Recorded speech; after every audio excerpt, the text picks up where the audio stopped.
2 rounds down, and with speedy succession comes round 3 in the FIA Production World Rally Championship, the PWRC. They've taken on the snow in Norway and survived the tarmac and stones in Cyprus.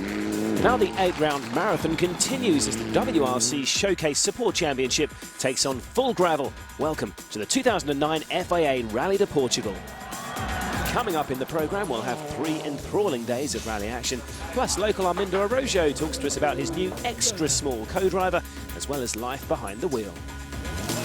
Here in Portugal, 17 drivers are present and hopefully 5 manufacturers hoping to make their mark here. The Mitsubishis and Subarus aided by their turbos representing Group N. And for the non-turbocharged Super 2000s, Peugeot, Fiat and Skoda with their ability to rev up to 8,500 RPM. Sandel in the Skoda made it 2 out of 2 in Cyprus and wants to make it 3 here in Portugal. For sure that is the plan, and we will do everything we can to make it happen, but still championship is also important, so I will not go crazy to score 10 instead of maybe 8 points, but we will do a big push from Friday and then we will see. A shock start before the rally even begun. The 2 Fiat Abarths of Tarabus and Sosa crashed out of the event. Bad luck for Sosa on his home event. 1 manufacturer down, and the entrance down to 15. Portugal returns to its home of 2007 in the Algarve region of the country, south of the capital Lisbon, with 50% of the 18 stages new. 361 kilometres over 3 days is an exciting one for the local wildcard entrance. The stages are beautiful, very fast in some occasions, another one very narrow, in another situation very narrow, so big challenge for everybody. He and JWRC regular Martin Prokop is racing in the production class in Portugal and had a dizzy affair last time the Czech was here. For sure we will try to make better result than 2 years before when we did a very big crash on the cross. So that's the biggest aim to make better result than 2 years before. The WRC's production and junior drivers mingled and exchanged tips of how best to tackle the gravel roads ahead. Their first test was wowing the crowds at the Super Special Stage 1 in the Algarve Stadium. Winner of the PWRC for that was local Bruno Magosh. Day 1 just northwest of Faro and rally headquarters comprised of stages 2 to 7, 136 kilometres of 3 repeated stages, starting with the longest of the day. The sun burning through the morning cloud, and Patrick Sandel was first up for the PWRC.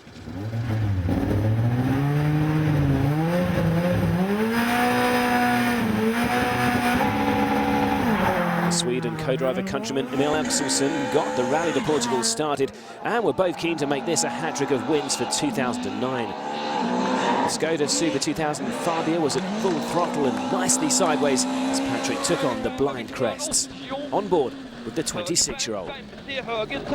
Oh, he's deep into that! Game over for Sandel and the Skoda team. We had a small mistake in the pace notes.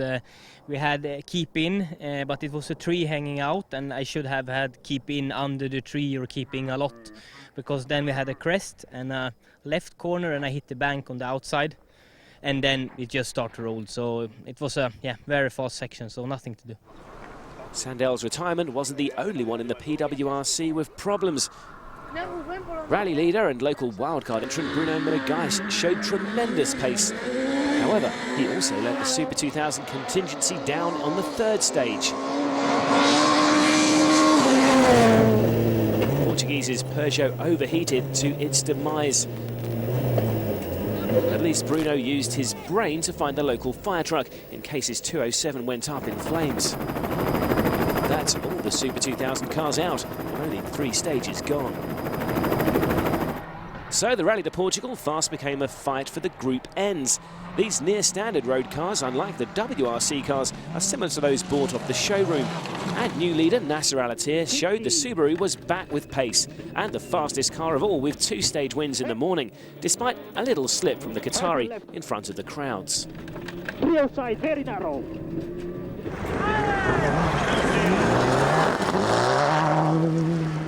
Fighting for second place were 4 drivers nearly as quick as Nasser, with plumes of dust clouds from their 4 wheels gripping into the gravel. Swede Patrick Flodin, also in a Subaru Impreza, fastest of them.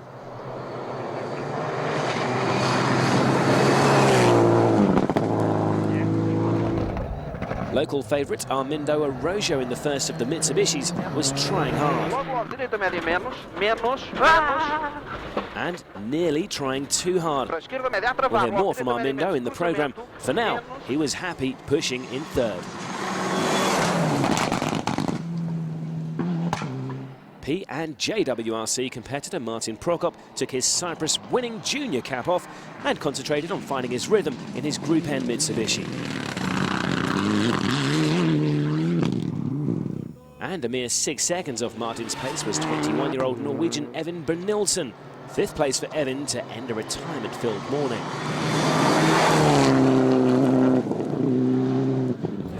Back at the service park headquarters gives the teams a chance to briefly work on the cars or retire them in Maya's case. It also gives the fans the opportunity to get up close to the drivers. Araujo, the most popular here. Okay.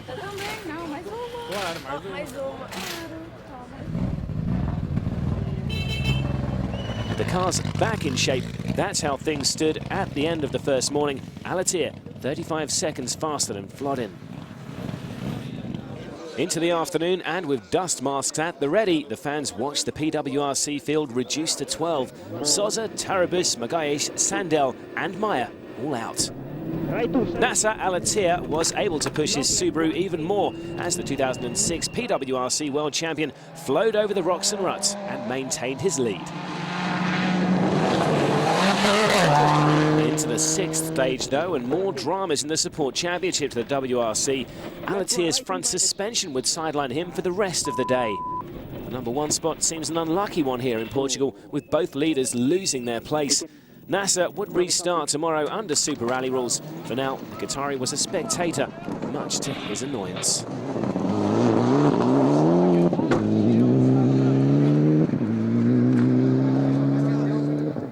There weren't only troubles for the leaders in the afternoon stages. Evan Bernildsen, a handy mechanic as well as driver, struggled through the remaining kilometres with just 2nd and 4th gears, but still moved into 3rd. Worse for Martin Prokop, the Czech had hardly any brakes for stages 6 and 7, dropping the 26-year-old to 5th.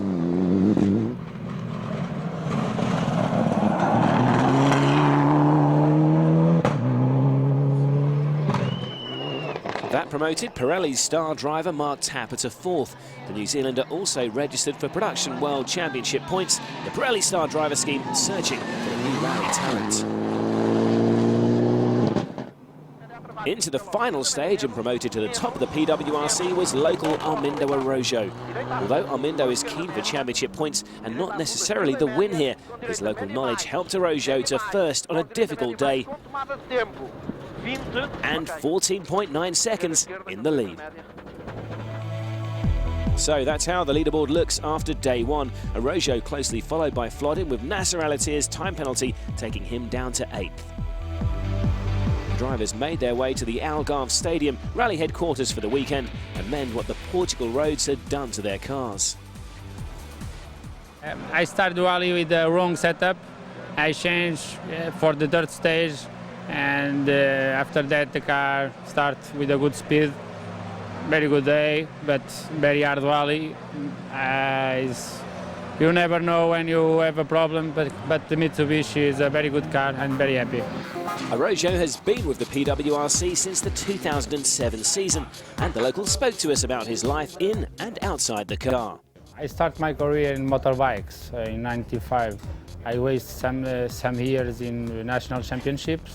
I won some trophies, KTM, and in 2000 I started in rallies with my friends. So okay, rallies is nice, we will try, okay. Of course, in the World Championship it's impossible race in the limit 3 days because you destroy the car and you need to be very smart. At the beginning it's very difficult to find the correct speed in the World Championship because the speed in the World Championship is very different from national championship. But now, with 2 years experience, I think I'm much more smart during the valleys. 2007, it was my first year in PWRC. I think we had a very good speed for the first year. We leading some races, very good results, but in the end, always problems with the car, and they lose a lot of points for the championship. In 2008, it was a disaster.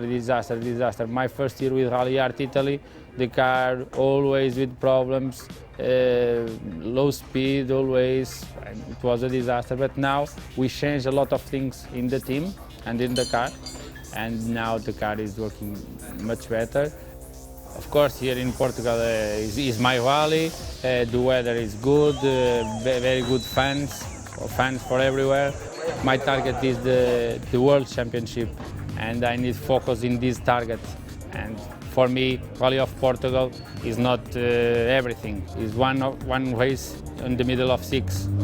I need focus in my target.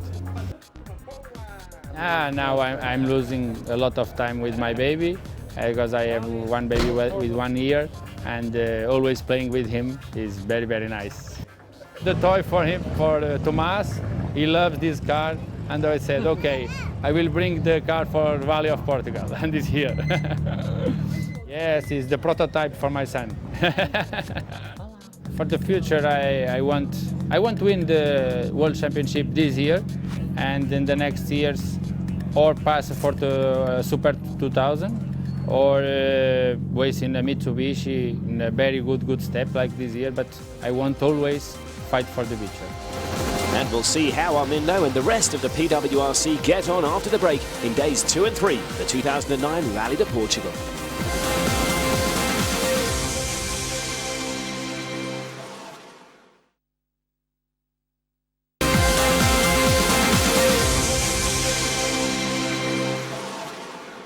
Welcome back to the second and third sunny days in the PWRC's third round here in Portugal. Day 2 saw another 3 stages repeated twice, including the longest of the rally, the 27 kilometres Almodovar Pass, bringing the total distance to 145 for the 11 remaining national stars. Out first with the Portugal flag fixed on top of his Mitsubishi was leader Armindo Araújo. With 6 drivers already retired, the local favourite chose to take on the second day's roads cautiously, knowing more than half of the rally was still to go. It was a perfect morning for Patrick Flodin. The Swede took the Subaru Impreza's baton from yesterday's leader Alatia and took to the front, winning the long Almodovar stage in the process. Great to see the Subarus back up to pace after a dismal 2008.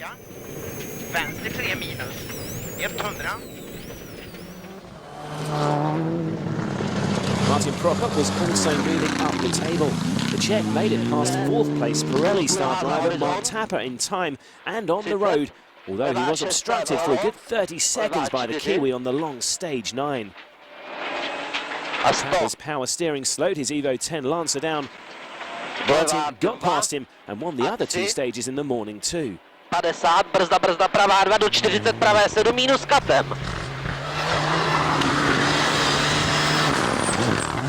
After 10 stages, gaps between the drivers were beginning to spread. Prokop's team appealing on his hold-up, as Flodin comfortably made it through stage 11.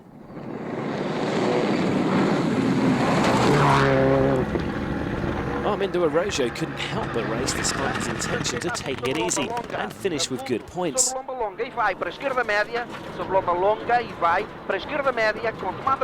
Into the end of 11, and that gap to Flodin significantly reduced down to 6.9 seconds now on the leader. Norwegian Evan Benilton was showing how robust the Group N cars were. He kept third despite losing brakes on 11, hitting this tree and breaking the rear suspension too. Evind limping to the next long test.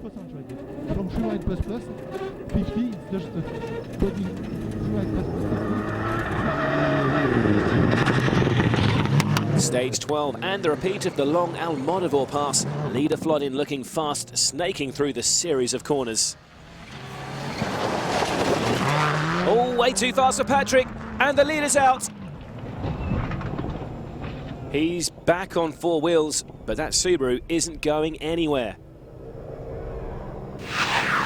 Patrick just couldn't get round the right-hander, and he and co-driver Goran Bergsten are passengers as the Impreza rolls twice. Both drivers, as you can see, are unharmed, showing again how well the FAA safety regulations have improved the sport. But Patrick Flodin's Impreza was needing some tender loving care.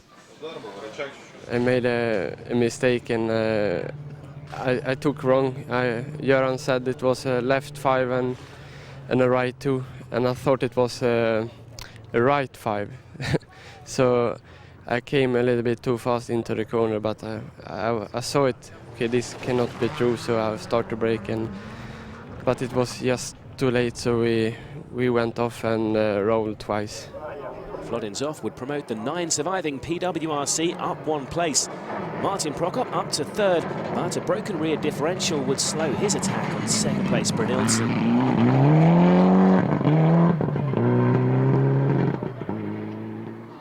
Evan Brynildsen, between stages 12 and 13, used his mechanical expertise to repair the brake and suspension damaged Mitsubishi Lancer.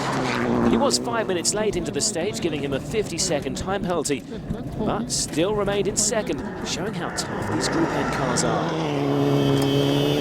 Over to the leader, and Armindo Araújo giving the Portuguese fans exactly what they wanted, a local on the top step. A direita média mais rapa, para a esquerda média. Rapa para a esquerda média, logo esquerda média sobre He finished the day clearly happy, but the nerves beginning to tell as he listened out to any changes to the engine. Armando, there's a huge smile on your face at the end of day 2 in Portugal, and no wonder. There's a lead of just over 2 minutes now. Yes, I think for me it's the worst moment in the rally. Now with 2 minutes, I'm listening a lot of noise in the car. I'm saying, it's the end, it's the end, it's the end, okay. But the car is okay, I'm very relaxed, I'm very happy, of course. But the rally only finished tomorrow. But at the moment, I'm very happy. So Armindo's lead, 2¼ minutes over 2nd place Brynildsen. Prokop confident that time will be credited back to him after his early hold-up by Tapper. A large gap between 3rd and the rest of the point scorers. Gil 8th and half an hour off the leader. 4 stages proper, with the short super special in the Algarve Stadium for the finale, made up the 80 kilometres of gravel racing for the final day. With 9 surviving out of the 17 starters going into the day, it's worth noting what was happening further down the field throughout the rally. In his first WRC event, local Ricardo Moura unfortunately retired, making it 8 survivors. The local getting as high as 5th by the start of the day, until a broken differential ended his rally. Retirement was the word best describing Portugal. Latvian Andis Niksans would be sidelined on day 2 with broken transmission, putting him out from 6th. Into the final day, and plenty of first-time PWRC points winners. Martin Semrad got 1 for 8th, surviving the 3 days after breaking his suspension here on the 2nd day.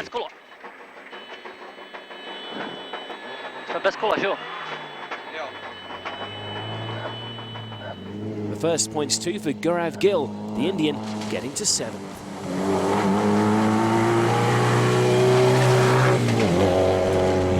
In 6th was the experienced hand of Gianluca Linari. His best result and 3 points for the Italian, turning 50 this year.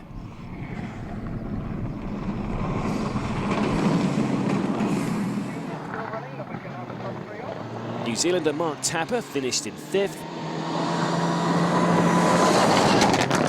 And finishing off the non-podium finishes, early leader Nasser Al-Attiyah did enough to make it back to 4th.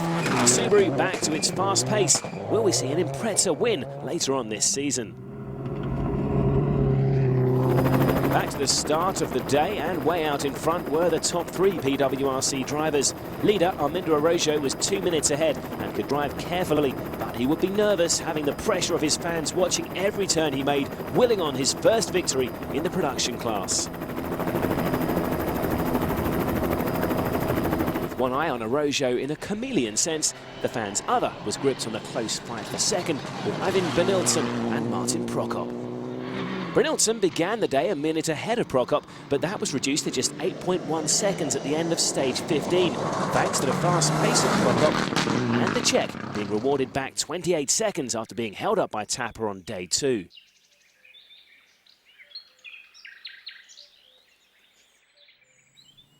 The final 2 stages proper of stages 16 and 17, and Armindo Araujo was still flowing well and way out in front. The Portuguese made driving the rough surface and blind crests look easy and completed them unharmed. Direita média menos sobre lomba costa puta e sai direita média mais sobre lomba e a travar com esquerda média menos escorrega menos logo direita média menos. Second place, Even Brynildsen made time back on Prokop on stage 16, and the Norwegian extended his gap on the Czech to 9.5 seconds. Over to Martin to see what he could do.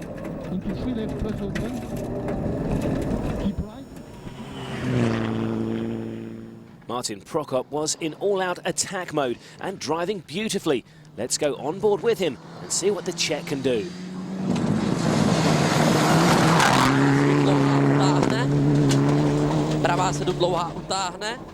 Brynildsen's time on the screen, the one to beat. Coming up to the red boards. Wow, it's close, just 1.5 seconds the difference. Queuing up a fantastic final stage. Back to service headquarters and the Algarve Stadium. Just enough time for the teams to tinker with the cars before the final stage. At just over 2 kilometres, the 1.5 second gap between Brynildsen and Prokop is probably safe enough for the Norwegian. Both of them up for the fight. Let the spectacle commence.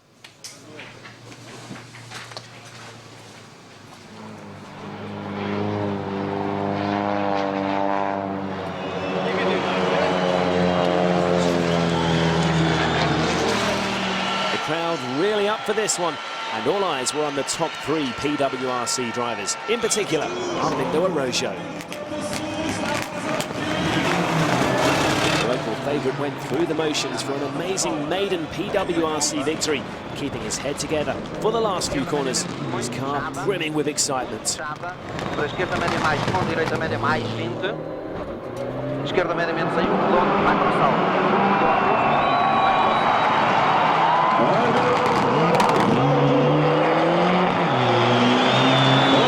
Brynildsen's car looking uncomfortable on the tarmac.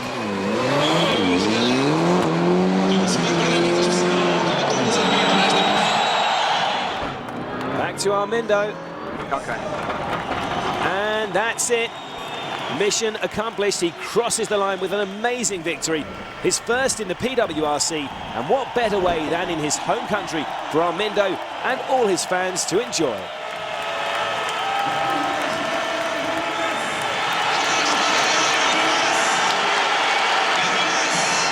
I'm very, very happy. I win the Rally of Portugal. I'm in the first place of PWRC. These fans are fantastic. I'm very happy. Thank you. Well, let's see how Martin Prokop gets on. We saw Brynildsen's car unhappy at the end of the stage.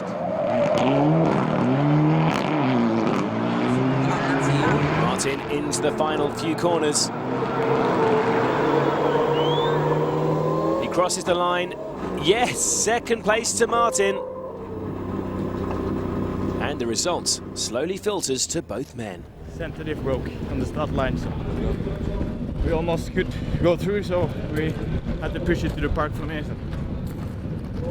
Of course, it had to happen in so many bad accidents or incidents with the car, so what can we do? Vind clearly disappointed, but third place nonetheless.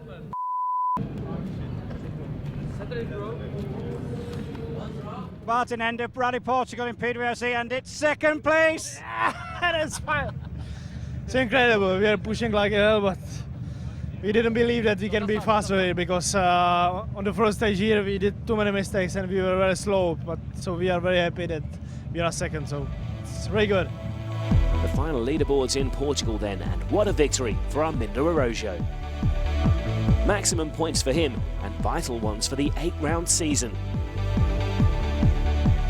Araujo now leads the championship over Sandell, but it's still all to play for in the Showcase Support Championship for the WRC.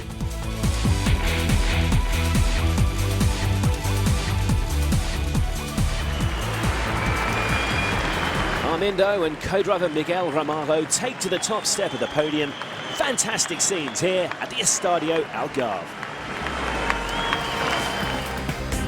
The PWRC's next test will be over in South America, where the Argentinian gravel will test the production boys to the limit once again. Until then, it's goodbye from Portugal.